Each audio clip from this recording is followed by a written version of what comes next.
السلام علیکم ورحمۃ اللہ وبرکاتہ۔ رب اشرح لی صدری ویسر لی امری واحلل عقدۃ من لسانی یفقہوا قولی رب زدنی علما۔ سورہ یوسف آیت 87 to 96۔ یہ الحمدللہ آج ہمارا سیکنڈ لاسٹ لیکچر ہے سورہ یوسف کا۔ پچھلے لیسن میں ہم نے ڈسکس کیا تھا کہ یوسف علیہ السلام نے اپنے بھائی بنیامین کو اپنے پاس رکھ لیا تھا، اور جو یوسف علیہ السلام کے باقی بھائی تھے انہوں نے یوسف علیہ السلام کو منانے کی کوشش کی، ان سے ریکویسٹ کی کہ بنیامین کی جگہ ہم میں سے کسی ایک کو رکھ لیا جائے، کیونکہ گھر پر والد ہیں، وہ بوڑھے ہیں، اور وہ ظاہری بات ہے اپنے والد کو وعدہ دے کر آئے تھے کہ وہ بنیامین کو صحیح سلامت ان کے پاس واپس لائیں گے۔ لیکن یوسف علیہ السلام نے کہا کہ اگر وہ ایسا کریں گے تو وہ ظالم ہوں گے، اور انہوں نے بنیامین کو ہی اپنے پاس رکھا۔ اور جب باقی اولاد واپس گئی یعقوب علیہ السلام کے پاس، تو انہوں نے جا کے پورا قصہ جو تھا وہ والد کو سنایا کہ انہوں نے چوری کی ہے، جس کی وجہ سے ان کو وہاں پر روک لیا گیا ہے، اور انہوں نے یہ بھی کہا کہ یہ ہمیں بتایا گیا ہے، ہم نے اپنی آنکھوں سے نہیں دیکھا اور ہم بالکل سچے ہیں، چاہے آپ قافلے والوں سے پوچھ لیں یا جو اس بستی کے لوگ ہیں ان سے پوچھ لیں۔ اور جس پر یعقوب علیہ السلام نے ان سے کہا کہ تمہارے نفس نے بس یہ کام تمہارے لیے آسان بنا دیا، میں تو صبر ہی کروں گا، اور مجھے اللہ سے امید ہے، مجھے اللہ پر توکل ہے کہ اللہ تعالیٰ سب کو میرے پاس واپس لے آئے گا۔ اور سب سے ہم نے پڑھا تھا کہ مراد کیا ہے کہ یوسف علیہ السلام، بنیامین اور جو بھائی وہاں پر رک گئے تھے کہ میں والد کو فیس نہیں کر سکتا، میں بنیامین کے بغیر نہیں جاؤں گا۔ تو یعقوب علیہ السلام کا جو ٹرسٹ تھا وہ صرف اللہ تعالیٰ کی ذات پر تھا۔ اور یہ بھی ہم نے پڑھا تھا کہ یعقوب علیہ السلام اپنے بیٹوں سے ہٹ کر، ظاہری بات ہے غم تو تھا، ایک تکلیف تو تھی، اتنا روتے تھے یوسف علیہ السلام کو، وہ اس قدر یاد کرتے تھے کہ ان کی آنکھیں جو ہیں وہ اس سے افیکٹ ہوئی تھیں، ان کو اب نظر نہیں آتا تھا۔ اور جب بیٹوں نے کہا کہ آپ یوسف کو اتنا زیادہ یاد کرتے ہیں کہ ہمیں غم ہے، ہمیں یہ خطرہ ہے کہ آپ خود کو بیمار ہی کر لیں گے یا اس کے لیے اپنے آپ کو ہی ہلاک کر دیں گے، تو یعقوب علیہ السلام نے کیا فرمایا تھا؟ انما اشکو بثی و حزنی الی اللہ، کہ بے شک میں اپنی جو بے قراری ہے اور جو اپنا غم ہے اس کا جو شکایت ہے یا اس کو بیان میں صرف اللہ کے سامنے کرتا ہوں، یعنی اللہ کو میں بتاتا ہوں۔ پھر آگے آج ہم پڑھیں گے آیت 87 میں کہ یعقوب علیہ السلام اپنے بیٹوں سے کیا فرماتے ہیں۔ انہوں نے فرمایا، اے میرے بیٹو، جاؤ بس سراغ لگاؤ یوسف کا اور اس کے بھائی کا، اور نہ تو مایوس ہو رحمت سے اللہ کی، کیونکہ وہ نہیں مایوس ہوتے رحمت سے اللہ کی مگر وہ لوگ جو کافر ہیں۔ یعنی انہوں نے اپنے باقی بیٹوں سے کہا کہ جا کر ڈھونڈو یوسف علیہ السلام کو، اور پوری کوشش کے ساتھ یوسف کو ڈھونڈو اور اس کے بھائی کو تلاش کرو، اور تم لوگ اللہ تعالیٰ کی رحمت سے مایوس نہ ہونا، یعنی اللہ تعالیٰ کی طرف سے ملنے والی جو راحت ہے، خوشی ہے، سکون ہے، اس سے مایوس نہ ہونا، پورے یقین کے ساتھ یوسف علیہ السلام کو ڈھونڈو۔ ادھر سے ہمیں یعقوب علیہ السلام کے کردار کا پتہ چلتا ہے کہ غم کے ساتھ ساتھ جس طرح ان کا غم بڑھ رہا تھا کہ پہلے یوسف علیہ السلام سے جدائی برداشت کی اور اب ایک اور بیٹے سے جدائی برداشت کر رہے تھے، تو ان کا جو اللہ تعالیٰ پر توکل تھا، اللہ تعالیٰ سے جو امید تھی وہ بھی بڑھ رہی تھی، غم کے ساتھ وہ کم نہیں ہو رہا تھا۔ تو انہوں نے اپنے باقی بیٹوں سے بھی یہی کہا کہ اللہ تعالیٰ کی رحمت سے مایوس نہیں ہونا، کیونکہ رحمت سے وہ مایوس ہوتے ہیں جو کافر ہیں، کیونکہ وہ اللہ تعالیٰ کو جانتے ہی نہیں ہیں، وہ اللہ تعالیٰ کو پہچانتے ہی نہیں ہیں، ان کو یہ یقین ہی نہیں ہے، ان کو یہ معلوم ہی نہیں ہے کہ اللہ تعالیٰ کی رحمت تو بہت وسیع ہے، اللہ تعالیٰ کی قدرت بہت بڑی ہے۔ تو جو ایسے کافر ہیں وہ اللہ تعالیٰ کی رحمت سے مایوس ہوتے ہیں، تو تم لوگوں نے رحمت سے مایوس نہیں ہونا، بلکہ پر امید رہنا ہے، اللہ تعالیٰ پر بھروسہ کرنا ہے، توکل کرنا ہے، اور یوسف کو ڈھونڈنا ہے۔ آگے فرمایا، پھر جب وہ داخل ہوئے اس پر وہ کہنے لگے، اے عزیز، پہنچی ہمیں اور ہمارے گھر والوں کو تکلیف، اور لائے ہیں ہم پونجی سرمایہ حقیر، بس پورا پورا دے دیجئے ہمیں پیمانہ، اور صدقہ کیجئے ہم پر، بے شک اللہ وہ بدلہ دیتا ہے صدقہ کرنے والوں کو۔ اب یوسف علیہ السلام کے جو بھائی تھے وہ دوبارہ یوسف علیہ السلام کے پاس آئے، اور انہوں نے آ کے یوسف علیہ السلام کو بتایا کہ ہم بہت زیادہ تکلیف میں ہیں، یعنی بہت زیادہ قحط کی وجہ سے ہم افیکٹڈ ہیں، بھوک ہے، ہمارے پاس کھانے کو نہیں ہے۔ انہوں نے آ کر یہ یوسف علیہ السلام کو بتایا اور کہا کہ ہم سرمایہ لائے ہیں لیکن وہ بہت تھوڑا ہے، یعنی ہمارے پاس اتنے پیسے نہیں ہیں کہ ہم غلہ خرید سکیں، لیکن آپ ہمیں پورا پورا غلہ دیں، بلکہ اس کے ساتھ ہم پر صدقہ بھی کریں، بے شک اللہ تعالیٰ وہ بدلہ دیتا ہے صدقہ کرنے والوں کو۔ یعنی آپ ہمیں ہمارا حق بھی دیں اور پھر اس سے بڑھ کر زیادہ بھی دیں، کیونکہ جو صدقہ کرے گا اللہ تعالیٰ اس کو جزا دے گا۔ اب جب یوسف علیہ السلام نے اپنے بھائیوں کو اس حال میں دیکھا، ظاہری بات ہے خون کا رشتہ تھا، تو انہوں نے ان کے لیے نرمی محسوس کی، رحم محسوس کیا دل میں، کیونکہ وہ ہاتھ پھیلا کر یوسف علیہ السلام کے سامنے کھڑے ہوئے تھے، وہ شدید ضرورت کی حالت میں تھے، کمزوری اور عاجزی کا اظہار کر رہے تھے۔ تو اس وقت یوسف علیہ السلام نے پھر ان سے کہا، کیا جانتے ہو تم جو کیا تھا تم نے ساتھ یوسف کے اور اس کے بھائی کے جب تم نادان تھے؟ قَالَ هَلْ عَلِمْتُمْ مَا فَعَلْتُمْ بِيُوسُفَ وَأَخِيهِ إِذْ أَنْتُمْ جَاهِلُونَ، کہ کیا تمہیں یاد ہے کہ تم نے یوسف کے ساتھ کیا کیا تھا اور اس کے بھائی کے ساتھ جب تم جاہل تھے، یعنی لا علم تھے؟ کوئی بلیم نہیں کیا، بلکہ ان سے کوشچن پوچھا، ایک سوالیہ انداز میں بینیفٹ آف ڈاؤٹ دیا ان کو کہ تم نے لا علمی کی وجہ سے یوسف کے ساتھ کیا سلوک کیا تھا۔ کیونکہ ایسا ہی ہوتا ہے نا، جب انسان اللہ تعالیٰ کی نافرمانی کر رہا ہوتا ہے تو وہ لا علمی ہوتا ہے، وہ جاہل ہی ہوتا ہے، کیونکہ اصل علم ہمارا وہی ہوتا ہے جو ہمارے عمل میں ہوتا ہے، وہی جو درست استعمال میں علم ہوتا ہے وہی اصل علم ہے۔ اگر ہمارے پاس علم تو ہے مگر وہ عمل میں شامل نہیں ہے تو کیا ہے کہ ہم جاہل ہیں۔ اب یوسف علیہ السلام کے بھائیوں کے پاس علم تو تھا، ان کو یہ معلوم تھا کہ وہ جرم کریں، وہ زیادتی کریں، وہ ظلم کریں یوسف علیہ السلام کے ساتھ، جب انہوں نے یوسف علیہ السلام کو کنویں میں پھینکا تھا یا جب چوری کا الزام لگایا، لیکن ان کا عمل بالکل اس علم کے اپوزٹ تھا، اس لیے یوسف علیہ السلام نے ان کو جاہل کہا، لا علم کہا۔ اور ویسے بھی اللہ تعالیٰ نے ہر انسان کی فطرت میں یہ چیز رکھی ہوئی ہے کہ اس کو پتہ ہے کہ دوسرے انسان کے ساتھ اس کو اچھا معاملہ ہی کرنا ہے، اس کو بھلائی کا معاملہ ہی کرنا ہے۔ یہ کوئی ایسی چیز نہیں ہے کہ کوئی کہے کہ مجھے اس چیز کی پہچان ہی نہیں یا مجھے اس چیز کا پتہ ہی نہیں۔ تو جانتے بوجھتے ہوئے اگر کوئی اللہ تعالیٰ کی نافرمانی کرتا ہے، کوئی گناہ کا کام کر رہا ہے، کسی کے ساتھ زیادتی کر رہا ہے، تو کیا ہے وہ جاہل ہے۔ اور یہی وہ وقت تھا جب یوسف علیہ السلام نے اپنے بھائیوں کو یہ کہا نا، یہی وہ وقت تھا جس کا یوسف علیہ السلام کو اللہ تعالیٰ نے وحی کی تھی، جب ان کے بھائی ان کو کنویں میں ڈال رہے تھے کہ تم غم نہ کرو، تم یہ بتاؤ گے اپنے بھائیوں کو، آج جو یہ تمہارے ساتھ سلوک کریں تم ایک دن ان کو یہ بتاؤ گے۔ وَأَوْحَيْنَا إِلَيْهِ لَتُنَبِّئَنَّهُمْ بِأَمْرِهِمْ هَذَا وَهُمْ لَا يَشْعُرُونَ، کہ وہ وقت آئے گا جب تم ضرور ان کو بتاؤ گے اور جب کہ وہ شعور نہ رکھتے ہوں گے۔ تو یہاں پہ یوسف علیہ السلام کے بھائی تو نہیں یوسف علیہ السلام کو پہچانتے تھے، لیکن یوسف علیہ السلام نے ان کو بتایا، ان سے پوچھا کہ کیا تمہیں یاد ہے کہ تم نے یوسف کے ساتھ کیا معاملہ کیا تھا۔ جب یہ یوسف علیہ السلام نے کہا تب بھائی پہچان گئے۔ پھر انہوں نے کہا کیا بے شک تو، البتہ تو ہے یوسف۔ اس نے کہا میں ہوں یوسف اور یہ ہے میرا بھائی، تحقیق احسان کیا اللہ نے ہم پر، بے شک وہ جو تقویٰ کرے اور وہ صبر کرے تو یقیناً اللہ نہیں وہ ضائع کرتا اجر محسنین کا۔ یہ ہے پوری سورت کا خلاصہ کہ جو کوئی تقویٰ اختیار کرے گا، جو کوئی صبر کرے گا تو اللہ تعالیٰ ان کے اجر کو ضائع نہیں کرے گا۔ اس دنیا میں رہتے ہوئے آزمائشیں بھی آئیں گی، تکلیفیں بھی آئیں گی، اذیتیں بھی آئیں گی، سب کچھ برداشت کرنا پڑے گا، حالات ہمیشہ ایک سے نہیں رہیں گے، مگر جو کوئی اس دنیا میں رہتے ہوئے تقویٰ اختیار کر لے گا اور صبر اختیار کر لے گا تو اللہ تعالیٰ اس کا عمل جو ہے، اس کی جو برداشت ہے، جو بھی اس نے صبر کیا اس کا اجر ضائع نہیں کرے گا۔ اور تقویٰ ہوتا کیا ہے کہ ہم جو بھی زندگی گزار رہے ہیں، صبح سے لے کے رات تک ہم جو بھی کام کرتے ہیں، ہر روز، ہر مہینے، ہر سال ہم جو بھی کرتے ہیں اس میں ہم حق پر رہیں، ہم حق کو نہ چھوڑیں، ہم وہ کریں جو اللہ تعالیٰ ہم سے چاہتا ہے، ہم وہ سارے کام چھوڑ دیں جس سے اللہ تعالیٰ ناراض ہوتا ہے۔ اپنے آپ کو اللہ تعالیٰ کی مرضی کے مطابق کر لینا ہی تقویٰ ہے۔ اور تقویٰ پر عمل ہی یا تقویٰ اختیار ہی ہم تب کر سکتے ہیں جب ہمارے اندر صبر ہو، تبھی ہم اپنے دل کے خلاف جا سکتے ہیں نا۔ اب ہمارا دل کوئی ایسا کام کرنے کے لیے ہمیں کہتا ہے جو اللہ تعالیٰ کی نافرمانی کا ہے، لیکن ہم اگر صبر کرنے والے ہیں تو تبھی ہم اپنے دل کو کنٹرول کر سکیں گے نا، تو تبھی ہمارے اندر تقویٰ آئے گا۔ اور صبر سے مراد یہ ہے کہ ہم اللہ تعالیٰ کی مرضی اور حق پر چلیں، اگر اچھے دن ہیں، آسانی ہے، تب بھی حق پر رہیں، اور اگر اچھے دن آنے میں ڈیلے ہو جائے، تاخیر ہو جائے،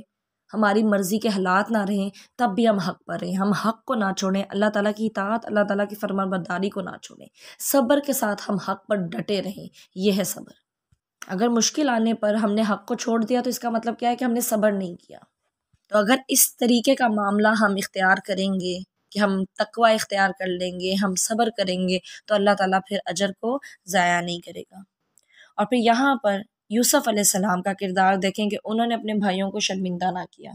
کہ آج اگر وہ کمزور ہیں تو میں ان کو باتیں سناؤں اور ان کو یاد کراؤں کہ انہوں نے میرے ساتھ کیا کیا سلوک کیا۔ سوالیہ انداز میں ان سے پوچھا تو ضرور، لیکن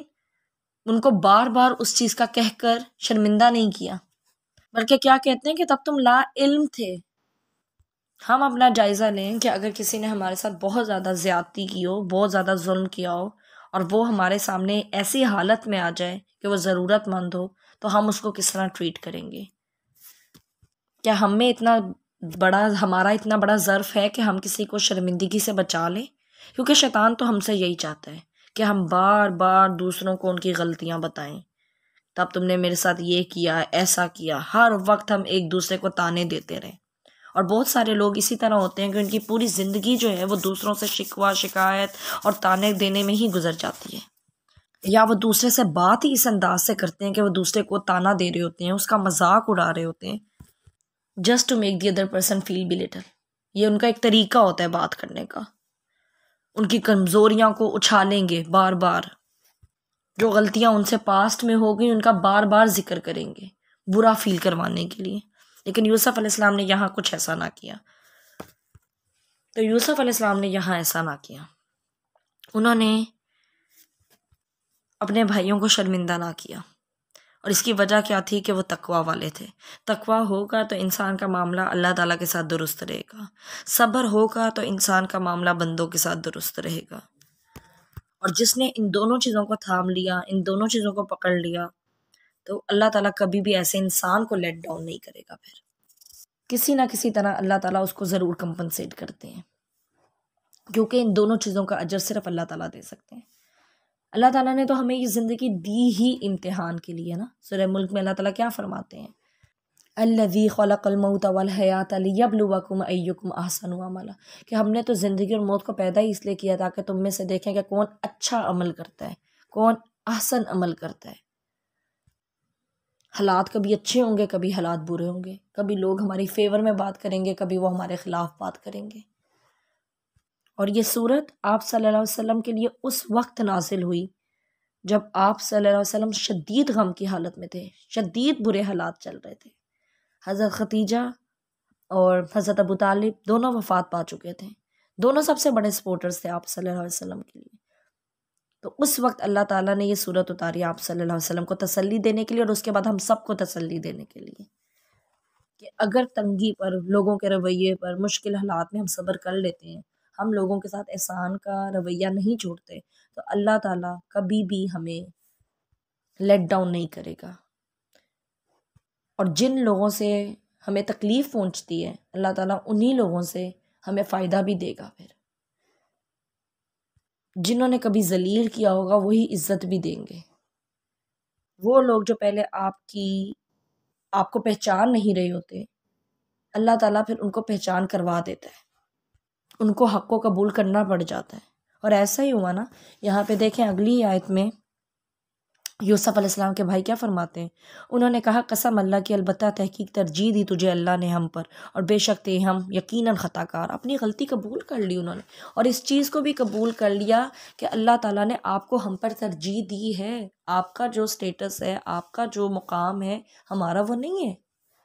آپ ہم سے اوپر ہیں۔ انہوں نے اس چیز کو ایکسیپٹ کر لیا، اور ساتھ ساتھ اپنی غلطی بھی مان لی۔ سب سے بڑی بات یہ ہوتی ہے کہ انسان اپنی غلطی مان لے۔ بہت دفعہ ہمیں یہ معلوم ہو جاتا ہے کہ ہم غلط ہیں، ہم سے غلطی ہوئی ہے، ہم نے گناہ کیا، ہم نے کسی کے ساتھ ظلم کیا ہے، مگر انسان کا نفس اس چیز کو قبول ہی نہیں کرنے دیتا، زبان سے اقرار نہیں کرنے دیتا۔ اندر ہی اندر تو انسان خود کو پہچان لیتا ہے کہ کب کون غلط تھا، میں غلط تھا، مجھے پتہ ہے، لیکن اس چیز کا اقرار کرنا یہ سب سے بڑی بات ہے۔ اور یہی ہوتی ہے اصل توبہ، کہ انسان اپنی غلطی کو تسلیم کر لے۔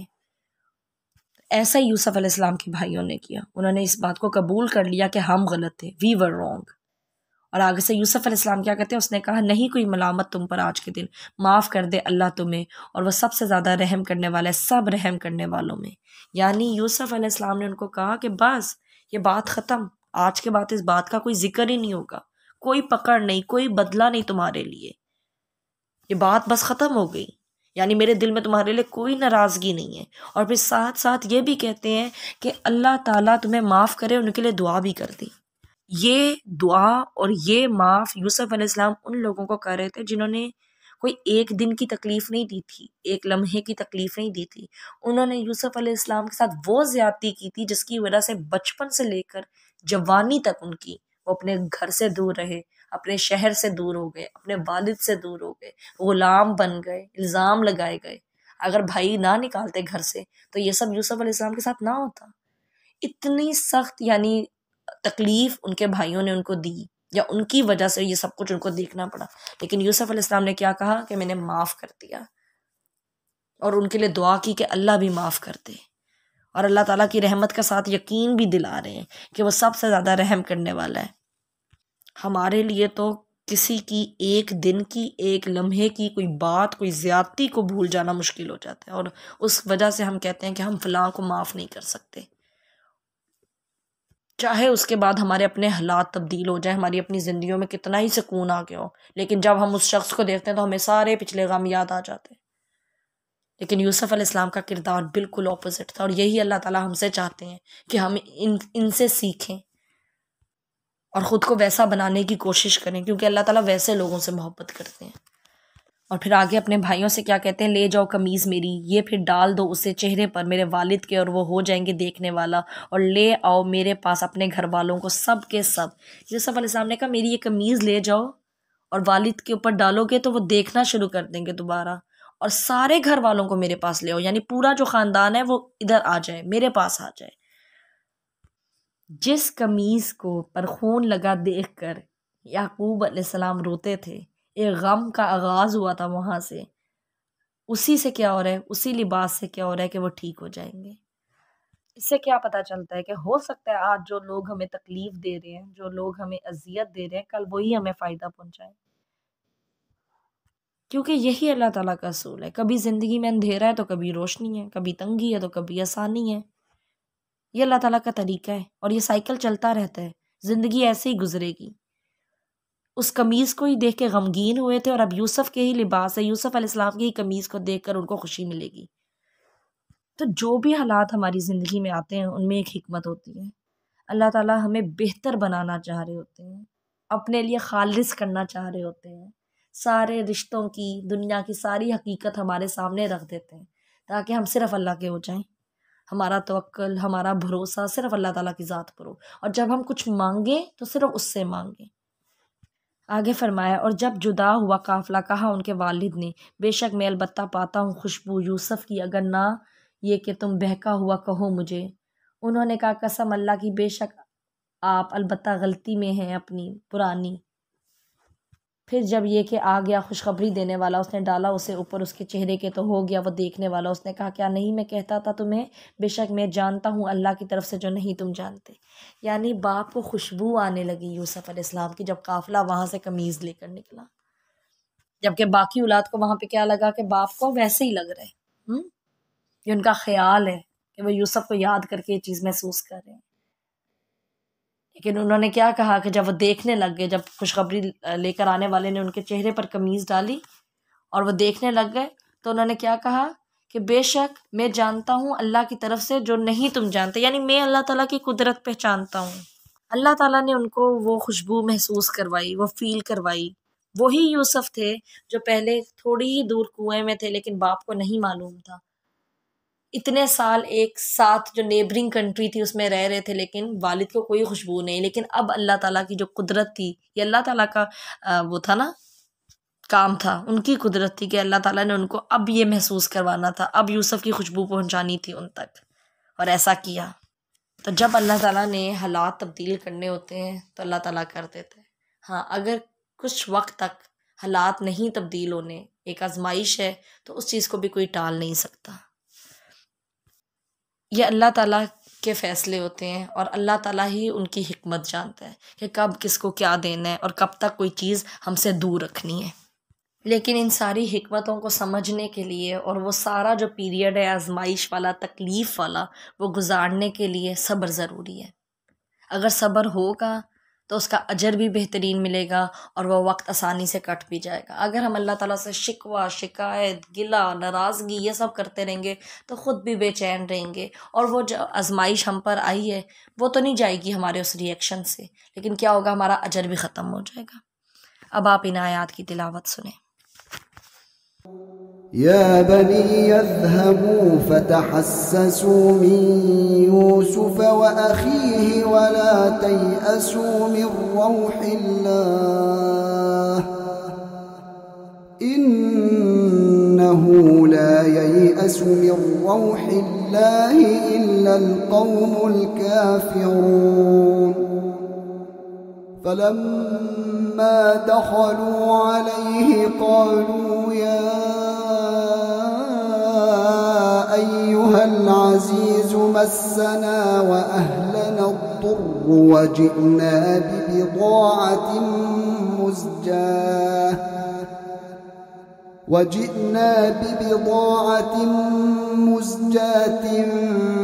فأوف لنا الكيل وتصدق علينا إن الله يجزي المتصدقين قال هل علمتم ما فعلتم بيوسف وأخيه إذ أنتم جاهلون قالوا أئنك لأنت يوسف قال أنا يوسف وهذا أخي قد من الله علينا إنه من يتق ويصبر فإن الله لا يضيع أجر المحسنين قالوا تالله لقد آثرك الله علينا وإن كنا لخاطئين قال لا تثريب عليكم اليوم يغفر الله لكم وهو أرحم الراحمين اذهبوا بقميصي هذا فألقوه على وجه أبي يأت بصيرا وأتوني بأهلكم أجمعين ولما فصلت العير قال أبوهم إني لأجد ريح يوسف لولا أن تفندون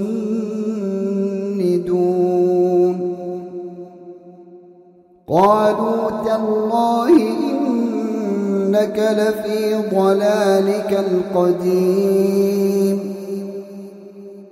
فلما أن